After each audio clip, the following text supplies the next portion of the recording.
आप देख रहे हैं भारत न्यूज़ डे। इस वक्त के सबसे बड़ी खबर आ रही है कि देश के जाने माने उद्योगपति रतन टाटा ने अंतिम सांस ली है। उनका मुंबई के ब्रीच कैंडी अस्पताल में निधन हो गया है। आपको बता दें कि रतन टाटा की तबीयत काफ़ी दिनों से खराब चल रही थी।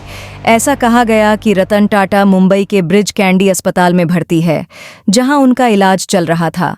उम्र संबंधी बीमारियों के चलते वह अस्पताल में भर्ती किए गए थे।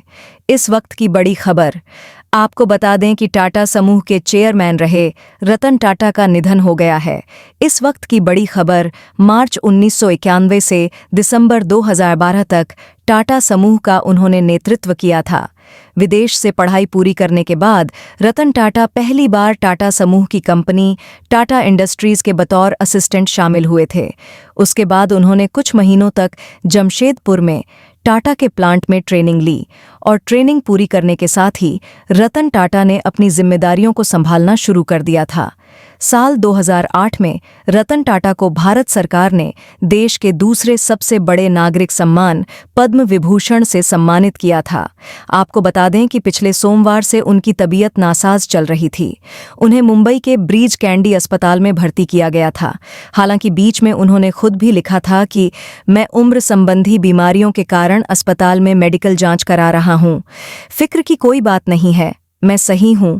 और उन्होंने लोगों से भी अनुरोध किया था कि वह गलत जानकारी फैलाने से बचे। उन्होंने कहा था कि चिंता की कोई बात नहीं है, मैं अच्छे मूड में हूं। लेकिन अब यह खबर आ रही है और बड़ी दुखद खबर आ रही है कि रतन टाटा नहीं रहे। रतन टाटा भारतीय कारोबार जगत के एक महत्वपूर्ण स्तंभ के रूप में जाने जाते थे। टाटा समूह के चेयरमैन वो रहे थे। 1991 से लेकर 2012 तक उन्होंने इस भूमिका को निभाया था और इस दौरान उन्होंने टाटा समूह को और मजबूत किया और मजबूती के साथ देश और दुनिया में एक मजबूत और बड़ा नाम बनाया। आपको बता दें कि टाटा समूह बहुत सारे सेक्टर्स में काम करता है और इसे देश की मजबूत रीढ़ भी कहा जाता है। टाटा समूह आज़ादी से भी पहले से इस देश में मजबूती से अपनी जगह बनाए हुए हैं। देश की यह कंपनी देश की पहचान है, आन है, बाण है, शान है। ऐसे में टाटा समूह के पूर्व चेयरमैन रतन टाटा का इस दुनिया से जाना उद्योग जगत सहित देश भर के लिए अफसोस और शोक की बात है। रतन टाटा को देश के दूसरे सबसे बड़े नागरिक सम्मान पद्म विभूषण से साल 2008 में सम्मानित किया गया था। तबीयत खराब होने के चलते वह मुंबई के ब्रिज कैंडी अस्पताल में भर्ती थे, जहां उनका इलाज चल रहा था। लेकिन इस वक्त यह दुखद खबर आ रही है कि रतन टाटा अब इस दुनिया में नहीं रहे। उन्होंने ब्रिज कैंडी अस्पताल में बुधवार को आखिरी सांस ली है। इस वक्त की बड़ी और अफसोसनाक खबर, देश के जाने माने उद्योगपति और टाटा समूह के पूर्व चेयरमैन रतन टाटा दुनिया में नहीं रहे।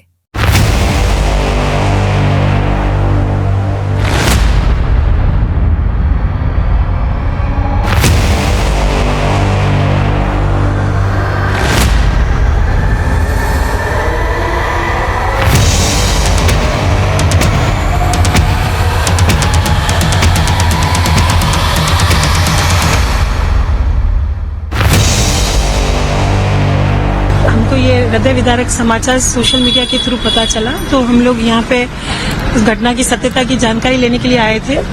लेकिन ये बहुत ही दुखद घटना है और ये जानकर हम सबको बहुत दुख हुआ कि ये अभी नहीं रहे। लेकिन बहुत बुरा लग रहा है कि रतन टाटा जी जो हैं वो हमारे हृदय पे, मतलब सही कहो तो सही में वो राज कर रहे थे। जो भारत की अर्थव्यवस्था को उन्होंने देश और विदेश में इतना उन्होंने आगे बढ़ाया, नाम किया। आज पूरा देश श्रद्धा से जब भी टाटा ग्रुप का नाम आता है तो मन में एक बहुत बड़ी एक सम्मान की भावना आती है और बहुत ये जानकर दुख लगा कि ऐसा हुआ। और बहुत ही विनम्र व्यक्ति थे। हम उन भाग्यशाली लोगों में से एक आम जनता जैसे लोग हैं, लेकिन हमको 2 बार मुझे व्यक्तिगत रूप से उन्हें देखने का मौका मिला। दोनों ही बार खुद वो स्वयं ही गाड़ी ड्राइव कर रहे थे। तो इतना बड़ा व्यक्ति और इतनी अच्छी गाड़ी, इतने अच्छे से उन्होंने ब्लू चेक्स का शर्ट और एक जीन्स पहनी हुई थी। और जब ताज होटल के बाहर वो आए तो उन्होंने चाबी दी, दरबान का पीठ थपथपाई। दोनों ही बार मैंने यही दृश्य देखा था। तो ये सबके लिए बहुत ही एक सीखने वाली बात है कि इतना बड़ा व्यक्ति, इतना विनम्र, जिसने लाखों लोगों को रोजगार दिया, आज देश की अर्थव्यवस्था में इतना बड़ा नाम किया। और सही में कहूँ तो एक पारसी समुदाय से जो आज रियल में जो कहते हैं कि वो दूध में शक्कर की तरह घुल गए, आज पूरे पारसी समुदाय का आज मतलब नाम गर्व से और पूरे भारत समाज का, पूरा एक देश का नाम जो उन्होंने ऊपर किया, उनके लिए अभी शब्द भी कम पड़ते हैं, क्या कहें उनके लिए। हम ऑफिस में ही थे और ऑफिस में हमने हमारे मोबाइल पे न्यूज देखा कि रतन टाटा इज नो मोर, ऐसे करके न्यूज देखा। तो तुरंत हम ऑफिस से निकले और सीधा इधर ब्रिज कैंडी ऑफिस में आ गए, गाड़ी निकाले और इधर आ गए। न्यूज सुनते ही हमें मालूम था, we were following the news कि रतन टाटा जी को कल ब्रिज कैंडी हॉस्पिटल में एडमिट किया था। So we were following it, पर जब न्यूज देखा ऑफिस में तो हम दोनों शॉक में थे और तुरंत हम गाड़ी निकाल के इधर हॉस्पिटल में इधर आ गए। Ratan Tata was truly a great man and he was identity of the India. उनके बहुत इंसिडेंसेस हमने पढ़े सुने और उनसे हम प्रेरित भी होते हैं। हम यंग जनरेशन उनके लाइफ लेसन्स को फॉलो करते हैं कि कैसे उन्होंने अपने खुद की लाइफ लीड की और कैसे एक बिजनेस इतना बड़ा डेवलप किया। और ये सब होने के बाद भी उनका जो हम्बलनेस था वो मुझे बहुत पसंद आता था। इसकी वजह से मैं उनको बहुत फॉलो करता था। ये न्यूज बहुत ही सैड और शॉकिंग थे मेरे लिए, इसलिए मैं तुरंत इधर आ गया। वो कहते हैं ना कि बहुत जन्म के बाद कोई ऐसा युग पुरुष एक जन्म में मिलता है, तो वो रतन जी के बारे में वो बातें पूरी लगती है।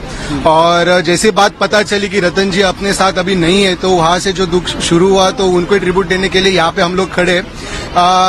एज अ प्रोफेशनल लॉयर है, बट जो भी उन्होंने लाइफ जीती है और जिनके सब पे राज किया है, वो देख के ऐसा लगता है कि रतन जी जैसा आदमी वापस होना चाहिए भारत में। भारत को और उनकी जरूरत थी और भारत सदैव उनका ऋणी रहेगा। बहुत कुछ उन्होंने दिया है और रतन जी के लिए हैट्स ऑफ। इसके प्रायोजक हैं एडवांस कंप्यूटर, निकट इंडियन बैंक, बूढ़नपुर, आजमगढ़।